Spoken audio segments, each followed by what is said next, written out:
Okay. Well, thank you very much for the invitation. It's a pleasure to come to Paris to give a talk.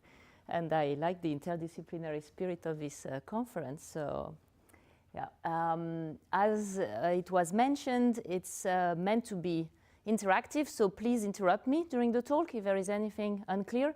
I try to make an accessible introduction. But well, let's see if it's...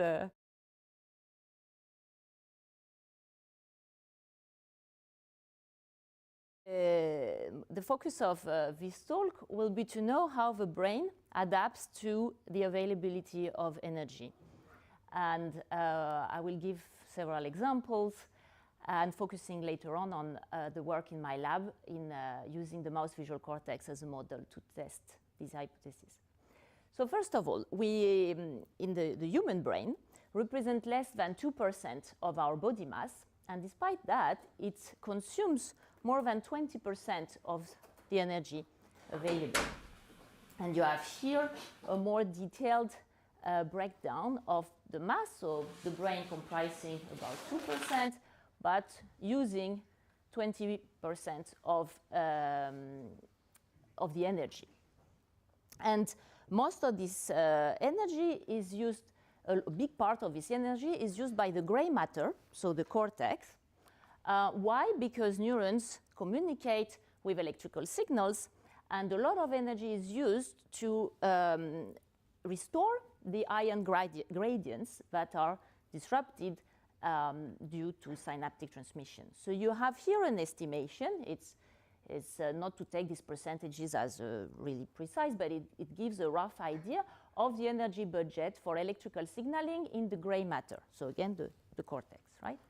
And you can see that most of it is allocated to support the synaptic transmission, some part for the action potential, some for the resting potential, and neural resting potential and glial resting potential. Again, it's to take these numbers not as really at the very precise percentage, but to give a rough idea. So a big part of this energy used by the brain is used for synaptic transmission and precisely to restore ion gradients. So we have on one hand a brain that is using a lot of energy and needs a lot of energy to function. But on the other hand, we know that in nature and during evolution, the food availability is very variable, has been very variable and is very variable. And I'm giving two examples for mammals. These orangutans in Indonesia, where primatologists have studied how much calorie they consume per day. So this is the calorie consumed per day here in adult males, in adult females, in January and in May, so in different seasons. And you can see a big difference, almost a reduction by half, in males, in the calorie they consume between January and May, and in females, even more drastic. This is also another example true for the striped mouse in South Africa. Between the dry season and the moist season, you can see that the food availability drastically increased during the moist season. So again, it's this idea to understand that on one hand, the brain uses a lot of energy, but on the other hand, the energy availability fluctuates a lot. And we were interested in knowing how the mammalian brain adapts to these variations in food intake. Is there a way to reduce function or to have mechanisms to be more efficient with less energy available? And so more precisely, one way to test that was to use a protocol of food restriction, so a calorie deficit, and test whether indeed the brain would reduce its energy usage and whether this reduction in energy usage would have an impact in information or coding precision. Would there be a trade-off? So you have less energy available. Maybe the brain enters a kind of low battery mode, so using less energy, but also with a cost in function, in coding precision, or not. So we wanted to test that. And we were very, very inspired by work in the invertebrates, where there is a lot of flexibility to test these hypotheses. And there was the beautiful work of Jean-Yves, who will talk. So maybe we should have done first you and then me, because we were really so inspired by this work. But yeah, so he will tell you more about it. But I want to highlight it because it's really a striking example to show that brain function or neuronal function cost energy. And this is shown in a very beautiful way in this model. So we are in flies. And the study focused on specific neurons that you can see here, their activity in fed animal and in starved animal. And so you have a strong reduction in activity. And this strong reduction in activity in these neurons is associated with a reduction in a memory score. So these animals, their memory is tested. And in starved animal, you have a reduction in their memory score. Now, if you artificially push the activity of these neurons, so in starved animal, there are molecular tools to push their activity equivalent to their fed level, you can restore the memory score. So you have starved animal, reduction in neuronal activity, reduction in memory score. Artificially, you push the neurons to function as in the fed animals. You restore the memory score, but you reduce survival. They die, a lot of them. What does it mean? Is that if you push neurons to function in a starved animal, so you artificially push a function while the energy is not available, there is such a cost that it can cost the life of the animal. Yeah? So it's very simple. Maybe Jean-Yves is like, how is she talking about my study? But I wanted to give this as a broad introduction and really a beautiful illustration showing that neuronal function cost and that the organism has to adapt between this cost and survival, right? There are other studies. So what is beautiful with invertebrates is that you can test these hypotheses to the point of survival, which you would not do in mammals. There were other studies in other species, and this is a rough summary that is soon to be published in this review, where we wanted to summarize in these different species what was the cost, or what were the studies that tested the cost of learning across these species. So again, it's this idea that you have a protocol where the animals have to learn something, so requiring neuronal function, and then you either by checking how starvation affects this learning, or using a type of protocol I just showed you, you can infer the cost of this neuronal function.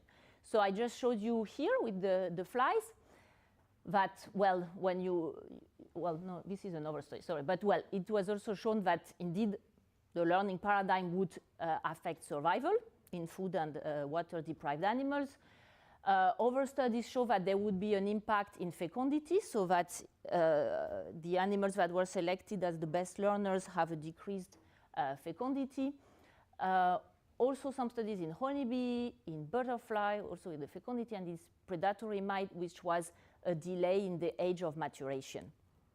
So different costs of learning function, peripheral cost when neurons are working. So with all these studies in invertebrates, we were strongly inspired, and we wanted to test that in mammals. And in our model of mouse cortex. And for this, so again, our question, how does the mammalian brain adapt to variations in food intake? And we want to know whether there is a reduction in energy usage and what's the cost in coding precision. So we used, as an experimental model, the primary visual cortex in food-restricted mice. So our model, you see here the weight of the mice, normalized to the day one of the study. These are adult animals. And you can see in red the weight of the food-restricted mice that we maintain. So we limit the food. They have access to less food. They lose weight. And we maintain their weight around 85% of their initial body weight. So they lose 15% of their body weight. So you can have a quick calculation for yourself. If you lose 15% of your body weight, it is quite substantial. Huh? It's strong deprivation, quite a substantial loss of weight. And this is the control. Why is it still increasing? Because they are young adults and they are still growing, basically. Okay, so we have this food restriction protocol for 2 weeks, about 2 weeks. And then we wanted to compare neuronal functions in food-restricted animals compared to control. And we used the visual cortex as a model of a cortex. Why the visual cortex? Because it's relatively easy to test the function of neurons in the visual cortex. You record them, and while you show different visual stimuli, and you can assess the coding precision of these neurons. And you can also test behaviorally whether animals can discriminate between visual stimuli. Very important for all these recordings and these behavioral tests, the animals were fed. So they were sated prior to recording. So we have this long 2 weeks of food restriction. And before we record the neurons, the animals are sated. So they are not hungry. And this is very important because we were not interested in the impact of hunger itself that is associated with stress, that is associated with another motor activity, actually. And metabolically would be associated with very different signals. What we wanted to know was really this trade-off and this adaptation to a long-term restriction of access to food. So really, while for a long period of time there was less energy available, how the brain adapted to that, which is different from a short-term hunger, okay? So we are not testing hunger, we are testing really a long-term food restriction, which for humans would be more equivalent to long-term of hunger, of starvation, or disease, where indeed there is also these very long periods of weight loss. It's also, again, associated with this long sustained period of 15% weight loss. Okay. And I will go back to the methods we are using when we go to the different protocols. So this is the end of the general introduction, and now we are going into the experiments. Is it okay? Everybody on board? Ah, yeah. I have a question. There are two different ways to use energy. One is the fast sugars, if you want. The other is the slow sugars, that is using reserves, fat, and glycids. So if you save the animal, you eliminate the fast sugars, right? Yeah, we will go back to this. So we actually tested what potential metabolic signals were changed in our in the animals we recorded, and we measured glucose. We measure over ketone bodies, corticosteroid. I will go back to this. Yes, but indeed we saved the animals, so it's not the low glucose level that we will not test a low glucose level, for example, in these recordings. They are at the same level as the controls, because it's quite fast. You give them food in half an hour or something like this, they normalize their glucose level. But you have other metabolic signals that we also compared. Yeah. And so how did you choose this 2 weeks time scale for? Well, it was could have been 3, could have been 4. The idea was just to have enough stable baseline, basically. They lose the weight in a few days. It's really quite fast. We could have done 1 week. We were not so experienced, so sure. So yeah, there was also a practical reason for some of the experiments we are using 2-photon calcium imaging, where we express genetically encoded calcium indicator that actually requires 2 to 3 weeks to express. So we were doing the surgery, recover the animal recovers for 2-3 days, and then we start the food restriction, and then we wait for the 2-3 weeks to express. That's practical, but there was no strict reason for the 2 weeks, except a long time of stable weight loss. Is there a way to control for motivation? Yeah, so yes, that's a very good point. So that was one thing is to sate them, and that's why it was so important to have them sated, because then indeed a hungry animal will have very different motivation, movement, etc. What we have access to, I will go back to that, we could measure, so you will see the experimental design. These animals, when we do these recordings, are head fixed. They are awake, they are not anesthetized, they are head fixed. And they are actually placed on a ball that allows us to monitor the movements. So we have an access to their speed, but also to their small motor movements. So this we could measure between our controls and our food-restricted animals, and in our conditions we didn't see a significant difference. So that's one thing we could do. The other thing we can do is to measure the pupil dilation.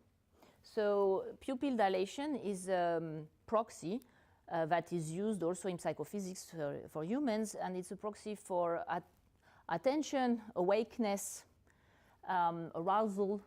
And we have a camera placed on the side of the mice, and we measure the pupil dilations of these mice during the experiments. And again, when we assess the diameter of these pupils in controls and food-restricted animals, again, in our conditions, so after being sated, we didn't see a significant difference.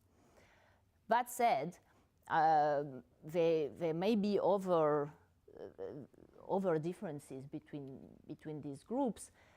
The motivation, I don't know, but most likely during these days, in the daylight cycles, differences in the temperature, differences in the circadian rhythm, these type of things that we didn't monitor. But the two parameters we did monitor at the time of recording was the motor movements and the pupil dilation. Okay? Okay, so let's go into the experiments. So we want to test whether in these food-restricted animals compared to the controls, we have a difference in energy usage in the cortex. So to be precise, what are we talking about when we speak about energy usage? We are speaking about ATP usage. And how we can measure that, that's actually tricky in a living animal. And we use two methods. The first method was to use a transgenic mouse line that expresses a thread-based ATP sensor. Here, that is expressed in all neurons. And the way it's working, maybe I can just show you, is that so these mice express this fluorescent thread sensor in all the neurons. You can then image these neurons while the animal watch a natural movie on a screen. So the animal, again, is head fixed, placed in front of a computer screen. You show a natural movie, and you image the neurons in the visual cortex while the animal sees this image. And how this sensor is working is that you basically put an ATP synthesis inhibitor, so you block the ATP synthesis, and then you will measure a thread signal that will be a decay of this thread signal corresponding to the ATP consumption during the so minutes after the start of the movie, basically. Well, and the start of the, sorry, we put the movie before, actually, sorry, because we have the baseline. Then we put the ATP synthesis inhibitor, and then we see the decay of the thread signal, and this is the quantification. Again, black controls, red food restricted. So these first experiments in 10 and 9 mice respectively showed us that you have a slower decay in the food-restricted animals. That would indicate a reduced ATP consumption globally in the visual cortex in these food-restricted mice in similar conditions of visual stimulation. However, yeah. Sorry. Is that toxic for the animal, this ATP synthesis inhibitor, just out of curiosity? Or do they wash away? Yeah, it's washing away. It's washed away, but we don't go beyond that. So after that, the animal is cold, basically. So yeah, There are several things. First of all, it's a very global signal. We were not at all into individual neuron specificity or there are advantages. Let's talk about the advantages. It's a Fred signal, so you can actually have a quite clean ratio. Disadvantage is that indeed you need this ATP synthesis inhibitor. You don't really know how much it diffuses. You don't. But to be honest, when we started the experiments, we were a bit obvious. But then when we got the results, it's actually not too bad. When you see that you have 10 and 9 animals, the standard error is not that big. So it seems quite reliable. And we have another series afterwards in females. Yes. By the way, I'm talking now about all these experiments that we did in males. And in the last part of my talk, I will show you the experiments we did in females. And it will be different. Okay, so that was the first attempt to measure ATP consumption in the cortex. But we wanted to validate, or at least to have another approach to estimate energy usage. And this is based on electrophysiological recordings. Why? Because the ATP expenditure can be estimated by measuring the sodium flux that is associated with electrical signaling, on the basis that 1 ATP is required to remove 3 sodium ions. And so meaning that if you, with electrophysiology, can estimate the currents that go through your neurons, you have an estimation of the ATP usage associated with these currents. I think that's maybe the easiest way to put it. So first of all, how is it done? We have the mouse, the visual cortex, mouse placed in front of a screen, seeing natural images, and we have an electrode to record the activity of an individual neuron. So this is patch clamp, so whole cell recordings.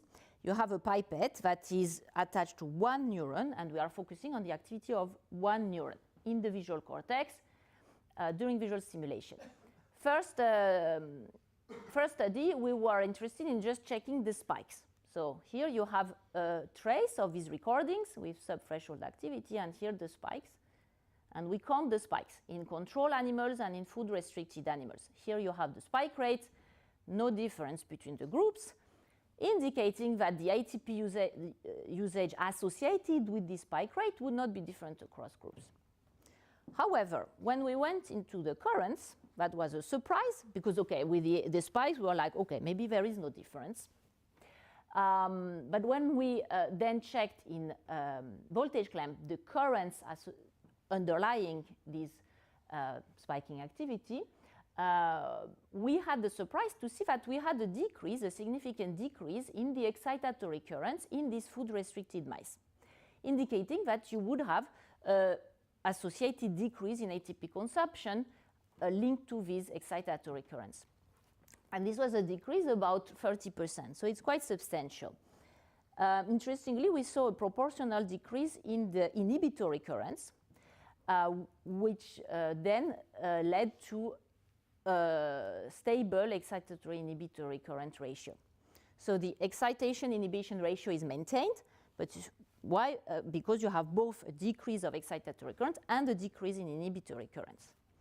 We wanted to check what was the underlying, or to confirm this decrease in excitatory current, and to go a bit more deep in the mechanisms. And for this, we went in vitro. So we are now not in the living animal. We are on a slice, still from the visual cortex, where we still record one neuron, the currents in one neuron, and we stimulate the activity with another pipette in this slice. And what we found here, depending on the stimulation intensity, this is increased stimulation intensity, you see again a decrease in these excitatory currents in the food-restricted animals compared to the controls. And why was this a very strong, for us, a very strong proof of this change in neuronal activity in these food-restricted animals is that this is in vitro. So speaking about motivation, at least here, there is no, we cannot say it's motivation. The animal is dead. Well, it could have been just before death that there was a difference in motivation, but still it was an indication that there is really a strong change in the neuronal function. And we could see even in vitro this decrease in excitatory currents. Maybe I'm not going into this. But we think is linked not to a decrease, just for more into electrophysiology, not a decrease in AMPA receptor, in AMPA receptors, not a decrease in number, but we think more of a change in subunits of these receptors. Okay. So we see that in our food-restricted animals, we have a decrease in these excitatory currents, in vivo and in vitro. We show that, haven't shown that, but that it was mainly postsynaptic. It was a postsynaptic effect. But at the same time, we show a maintained spike rate. So that's a bit strange, because even with your artificial network, or if you would have a decrease with less current, you can generate similar spike rate. Why isn't it the default mode? I mean, if you can generate the same spike rate with less energy consumption, that should be, right, the default mode. So first question is, how can it be that the spike rate is maintained despite this decrease in excitatory synaptic currents? You have less current, but you have the same spike rate. So I show you the mechanism and then how it was shown. I hope it's not too technical. So basically how it's working, we have the controls here, the food-restricted animals. This is the activity, the subthreshold activity here of the neurons. So this is the resting membrane potential, the membrane potential of the neuron, depolarizing. And in food-restricted animals, you have less excitatory current. So with less excitatory current, you should have a decreased depolarization. However, what we found in these animals is that you have a compensatory increase in the resting membrane potential. So the actual resting membrane potential is elevated, and here, and an increased input resistance. Combined, these two combined lead to the fact that with less excitatory current, you still maintain the spike rate. So you have less current, but you have a depolarized membrane potential. You have an increased input resistance, such that if you have Ohm law, if you increase that and you have less that, you will maintain that. I mean, you compensate. And that's how you, or at least one indication of the compensatory mechanisms that are in place to maintain this spike rate in these conditions. So there are two things from these studies. Yeah, I haven't shown the recordings, but two things. One thing is that it's an indication that there is a strong pressure, apparently, in the cortex to maintain spike rate. So that there is really a whole bunch of adaptation to, yes, save energy. You have a decrease in ATP usage, but despite this decreased energy usage, a maintained spike rate. So point one, there seems to be a high pressure to maintain spike rate, which is interesting in both evolutionary and in the different models. Second, still the question, if the neurons can spike at similar rates as controls but spend less ATP on these underlying excitatory currents, why isn't it the default mode? I mean, why? It's because there is a cost of this strategy, which is a loss of information. So that's what I will show you now in the second part of the results. Yeah? So, summary of the first part. We have food-restricted mice. They have less food available for quite some time. They have lost weight. What we see in the cortex is that there are mechanisms in place to save energy. They consume less ATP, and they consume less ATP by having less currents. So there is less excitatory current, less inhibitory current, less ATP consumed to restore ion gradients, and some compensatory mechanisms to maintain the spike rate. Okay. And we want to know, with all these mechanisms that are in place to save energy, is there a cost in the actual coding of the information? These neurons, again, are in the visual cortex. They are coding visual information. And so for this, we used different strategies. And the first one was to test the coding precision, the selectivity, the orientation selectivity of neurons in the visual cortex, again with our whole cell recordings in mice placed in front of the screen, but this time with these oriented gratings. So it's known that in the visual cortex, neurons selectively respond preferentially to a given orientation when you use these protocols. You have an example here of a single neuron where you have quite some spikes for these and these vertical and closely related orientations, but not for the others. Actually, I just realized we mixed that. Okay. So you have selective neurons responding preferentially to a given orientation. You have a preferred angle and a non-preferred angle. And what we found is that you have an increase in the trial-to-trial variability. So the neurons do respond with their spikes to the different gratings, but when you test, you show these gratings several times, so you have many trials with the same orientations. What we found is a substantial increase in the trial-to-trial variability. This was associated with a broadening of the orientation tuning curve. So this is a way to assess the tuning of these neurons, the precision by which they encode the differences in orientations. So when you plot here the spikes, so you have number of spikes for the preferred orientation, number of spikes for the orientations at 30, 60, 90 degrees apart from this preferred orientation, right? You get these tuning curves, and we compare that to the control and the food-restricted animals. And you see in the food-restricted animals a broadening of this curve, which is associated with a decrease in the precision at the single neuron level. Why is because you have less difference, if you prefer, between the preferred orientation and the non-preferred orientation. Here, big difference. Here, less difference. Yeah? Okay, so that was one way to assess whether in food-restricted animals we would have a decrease in information content, if you want, for this at the level of single neurons, which is different from population coding. So using orientation tuning at the level of single neurons, what we found in food-restricted animals was a 30% broadening of the tuning curves compared to control. We wanted to know whether this was also true at the level of population.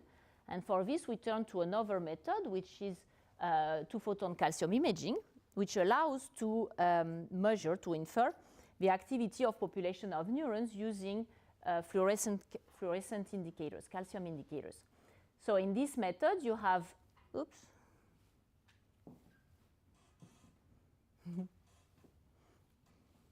There is no, is it you? There is no energy. No, here it's working. I think it's the. Put it back. Yeah, we'll put it back.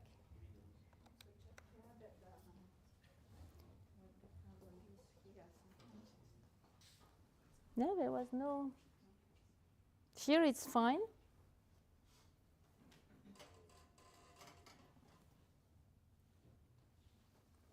Should I restart?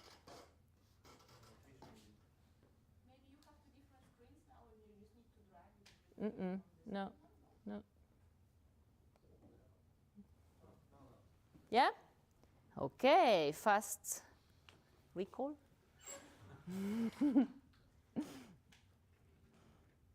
Okay.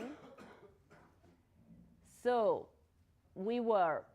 the cortex in these food-restricted mice use less energy, they maintain spike rate, but there is a cost with more subthreshold try-to-try variability and the cost in coding precision.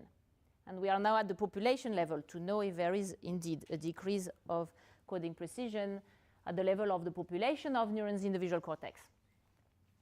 Calcium imaging, great. 2-photon calcium imaging, you are able to monitor the activity of hundreds of neurons in an animal awake, placed in front of a screen with different gratings, using the same grating, same protocol as before. But this time, here we monitor the changes of fluorescence across time in individual neurons. You can see here in gray for single trials and in black for the average of several trials. And we repeated the results obtained with whole cell recordings, which is this broadening in food-restricted mice, broadening of the tuning curve. Okay, we use then a decoder so first, to infer whether we could, we asked the decoder to discriminate between two gratings based on the activity of the neurons in the visual cortex. So we use these traces, these activities of population of neurons, and we ask the decoder, with these activities, can you discriminate between two orientations separated by 30 degrees, and then we challenge it and we say, can you discriminate between two orientations separated by 5 degrees? And we see when we do these simulations that the two groups starts to differ around 15 degrees, which is, I mean, maybe you have good eyes, but you see this is 5, so 15 is quite challenging. You have to push the system to see the deficit. I will go back to this because we actually tested that behaviorally. And we also used another way to test, again, if there was a change in encoding precision at the level of population of neurons, this time by showing movies in front of the animals, so not gratings, but movies. And we image the activity of these neurons while the animals see movies of very different environments. This is, so the first author of this paper, Zaid Padamsi, who took movies in the grass, basically, and some movies of the home cage of the mice. So you have, when you show very different scenes and you show that in front of the mouse, you image the activity of the neurons and you ask a decoder to discriminate, to differentiate scenes, grass scenes, home cage scenes. So this is easy. Again, it's a bit comparable to this, is a coarse discrimination. And when we do that with the two groups, we don't see any difference between control and food-restricted mice. They both do well. However, again, this idea that when we challenge the system, we ask now, can you differentiate between grass versus another grass? So this is difficult. This is a difficult task. It's fine discrimination. And that's when we see this deficit in the food-restricted mice. So this idea that, yes, there is a cost in this strategy in food-restricted mice saving energy, but we still have to challenge the system to find this deficit. And we wanted to know whether we could actually see that behaviorally, whether we would be able to identify a deficit in visual discrimination behaviorally. And so to test that, that was a bit tricky because a lot of behaviors in mice are done with reward. So animals, mice, you need to motivate them to do a behavior.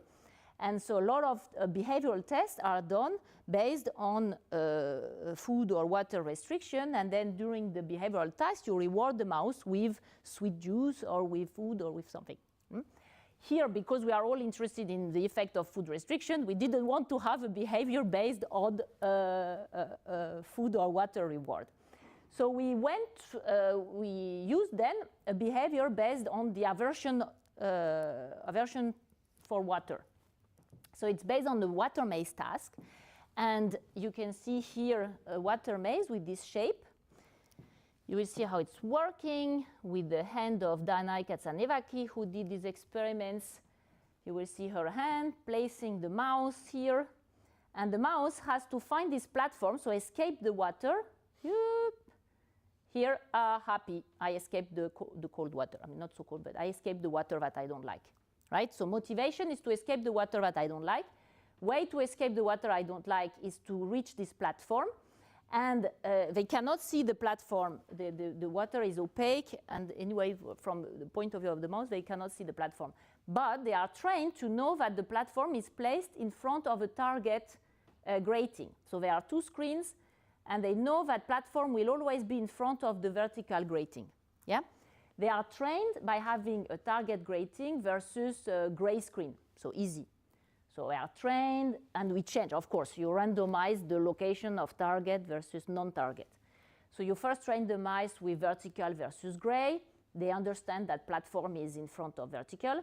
Then you test the mice with vertical versus horizontal. They still understand that the platform is in front of the vertical. And then you can start testing their visual discrimination, because you will change the orientation of the non-target to make the task more and more difficult.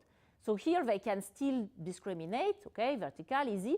But when you start to have a difference of 5 degrees between target and non-target, it's becoming hard for the mice. So that's a way, and by the way, we didn't invent this behavioral task. It was used before in the literature and developed in the lab of Prusky. And that's also a way to test behaviorally the visual discrimination of these mice. And again, we tested the controls and the food-restricted mice. After all the training, we have a high performance for both groups at 80% for 30 degrees difference. So this still easy discrimination, showing that both groups can do the task, that we don't have a motor deficit or something that would prevent them to actually perform the task. And when we challenge then these mice by changing the difference between the orientation, we start again to see these deficits matching, by the way, the decoding results at the level of neurons in the primary visual cortex. We start to see these deficits around 10, 15 degrees, basically, where the food-restricted mice starts to perform less well than the controls. Okay, so to summarize this part, we have seen that in food-restricted animals, in the visual cortex, there is a reduced energy usage, a reduced ATP usage. That was shown two ways, in the transgenic mice with the FRET signal, through whole cell recordings showing this decrease in excitatory currents corresponding to a decrease in AMPA receptor conductance. There were compensatory mechanisms to maintain spike rate, but these compensatory mechanisms had a cost, which was an increased subthreshold variability associated with a broadening of the orientation tuning curve at the single cell level, and a decrease of the coding precision in the population level shown with the natural images. We also found that these deficits in the cortex were associated with a decreased behaviorally tested fine visual discrimination. Okay, so food restriction, all changes in the visual cortex, and behaviorally, what's the metabolic signal? What's the link between the periphery and the brain telling the cortex, look, if something is wrong, there is less energy available, you should switch to another mode, you should adapt. And yeah, actually for the talk, I focused on the one that we found. Okay. So the one that we found was the role of leptin, which is a hormone. So first of all, maybe I could say, I have the slides. If there is a question, we can go back to this, where we tested several metabolic signals. So in our controls and food-restricted mice that we were recording, so where we show all these differences in neural activity, we tested from their blood their level of glucose, of ketone bodies, of corticosterone, and I'm forgetting one, maybe adrenaline or something. Anyway, and what we found is that for these metabolic signals that are most commonly associated with short-term hunger, we didn't find any difference between our controls and our food-restricted mice. Again, because our food-restricted animals in these conditions are sated before recordings. One metabolic signal that was suggested by a neuroendocrinologist was the leptin. Why? Because this hormone is associated with long-term satiety and energy balance. And indeed, when we measured in our animals the level of leptin, again from the blood, serum leptin, we found a very strong difference between the controls and the food-restricted animals. So the idea was that, okay, we have, and by the way, this hormone is secreted by by adipose tissue. So the idea is that with food-restricted animals, they lose weight, they lose fat, we have a decrease in leptin, and that could be the signal because we know that leptin passed the blood-brain barrier. That could be the signal telling the brain, hey, it's time to save energy to change function. Yeah? How would we test this hypothesis? Well, if we would take a food-restricted animal, we would give leptin exogenously. So we would restore leptin levels artificially. We would trick the brain, and then the brain should function as in controls. Are you with me? Food-restricted animals decreased leptin level. Our hypothesis is that leptin is the messenger. So in these animals, if we restore the level of leptin, we should trick the brain. The brain should think there is energy. One question before that. Is there a motivation why there is such a signaling? Because in a starved mouse, there will be less ATP available, right? So it could just be a natural thing. Less ATP, so less excitants. And then, because you said earlier that the EI level should be held constant, so this could happen by itself, right?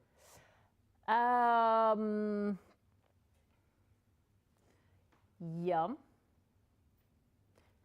Maybe I will go back to that. It would still be, you would still want to know if there is, and also, by the way, there is a huge literature on all this. We are really on the shoulder of giants there, showing that, very established that leptin indeed is a messenger and is involved in obesity, and so you have a lot of literature on that.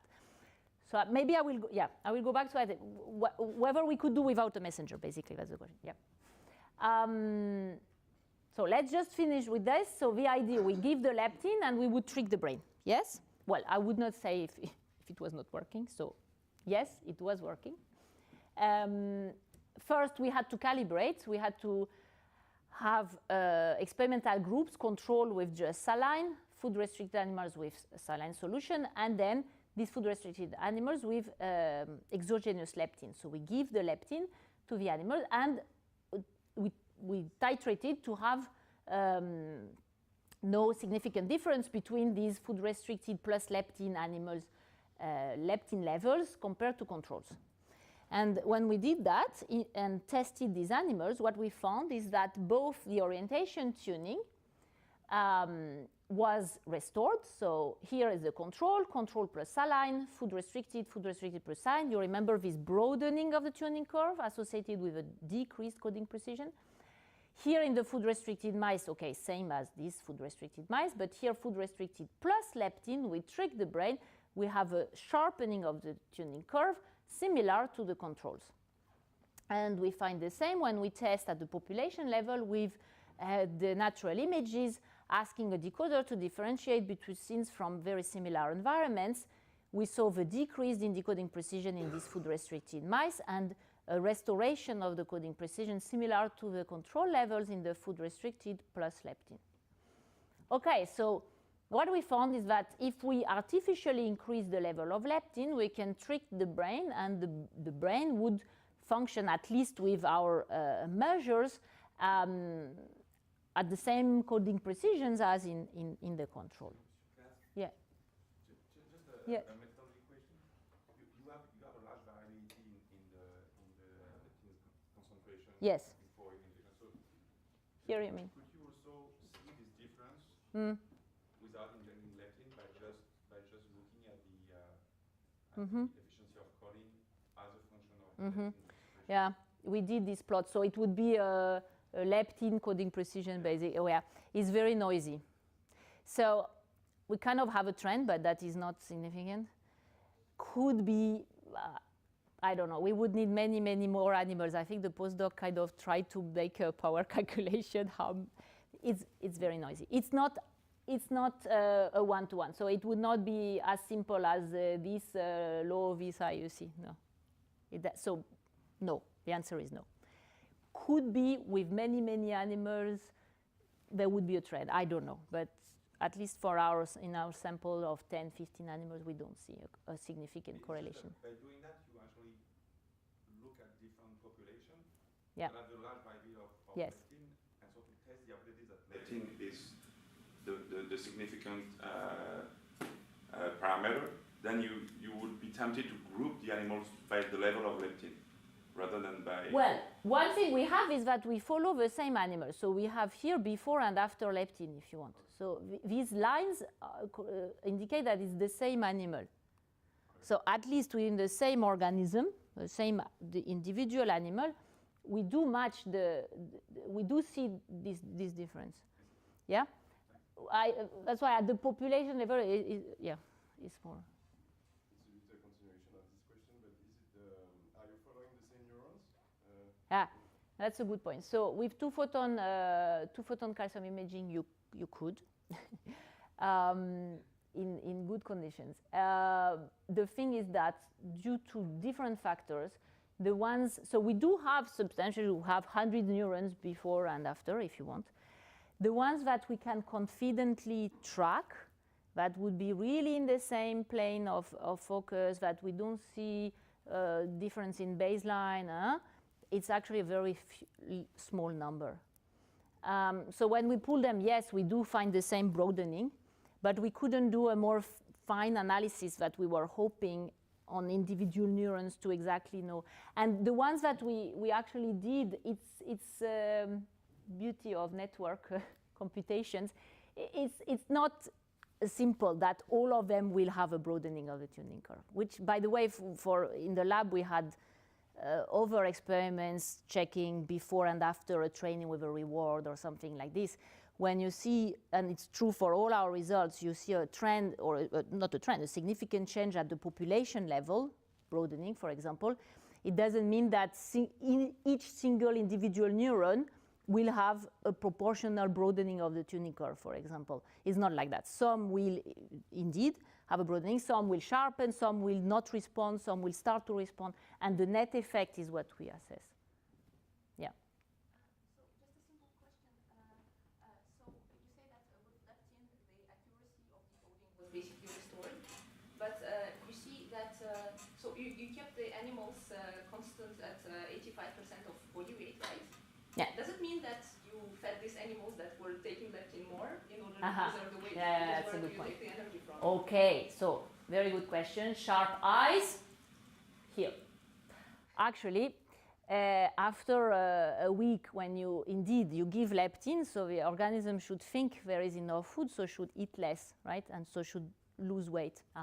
So that's when we stop the experiment. Because indeed, so we do see a decrease in the body weight in these purple, so the ones with leptin, which matches what we are saying, and we are not allowed to have mice losing more than 20% of their body weight for ethical reasons. So that's when we stop. Yeah. Yeah.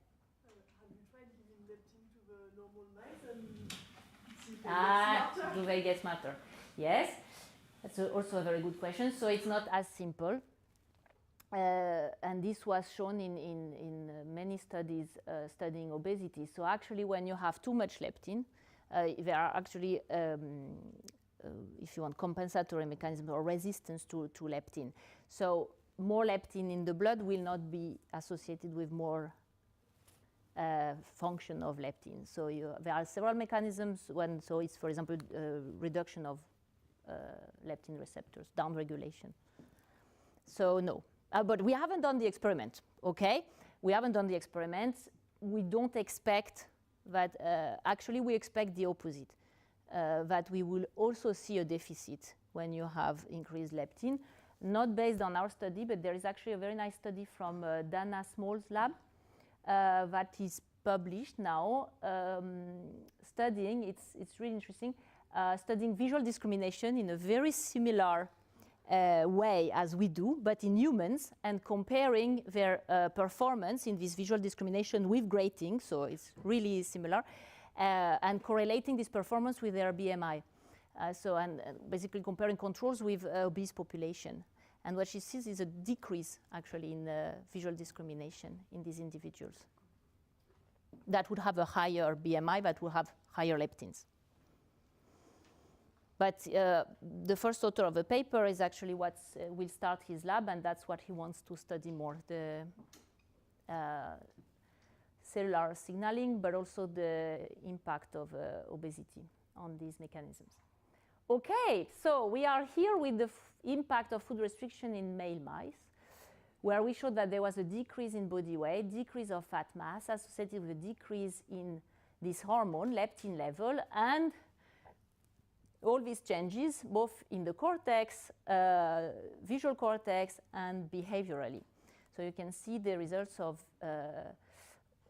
all this study in this article. How are we with the time? 5 minutes more. Okay.